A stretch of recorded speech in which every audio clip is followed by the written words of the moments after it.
I recently had someone reach out looking for advocate help for a family member that they believed was in the hospital and not receiving their normal home medications. In this instance, it was mental health medications, so that further exacerbated the situation. I frequently hear from people who feel like they don't know what next steps are and are unsure of what their plan of care is. I had a client once who was told by the hospital that I couldn't be there with them, that they do not work with advocates. That hospital was also the subject of a national news broadcast on just how horrible they are, so there's that. Finally, frequently I hear from people who believe their loved one is being discharged too soon or home where it's not safe. Our next series of videos is going to look at your rights during and after a hospital stay. Knowing your rights and understanding your options can make a huge difference. We're going to start today with medications. Medication errors are a significant cause of adverse effects at hospitals. In fact, an estimated 400,000 hospitalized patients experience some form of preventable medication-related harm each year. Not just errors, but harm. So what are your medication rights? Well, let's start. Home medications. Upon discharge, they can be very difficult. You have the right to request your loved one's home medication list be reconciled with the hospital orders immediately. This is also why it's so important to know exactly what your loved one is taking. I'm going to plug Primary Record again. It's a health app available to anyone. All our clients have access to the unlimited version. I know exactly what each of my clients are taking, and so do their families if they have access to their record.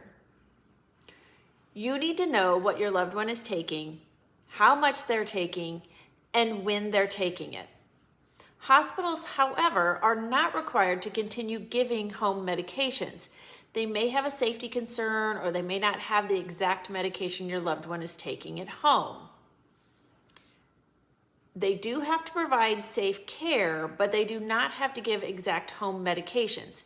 If there's a discrepancy between what your loved one typically takes at home and what they're receiving at the hospital, have a discussion to determine hospital reasons and advocate for safe care.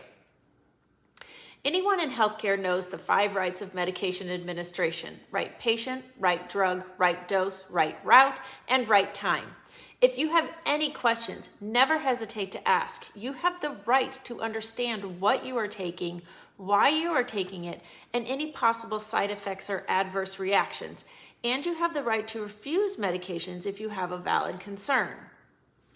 At discharge, and medications at discharge can be a doozy too. You have the right to know exactly what you are being discharged home on: the name, the purpose, how much, how often, how to take it, and again, any potential side effects or adverse reactions.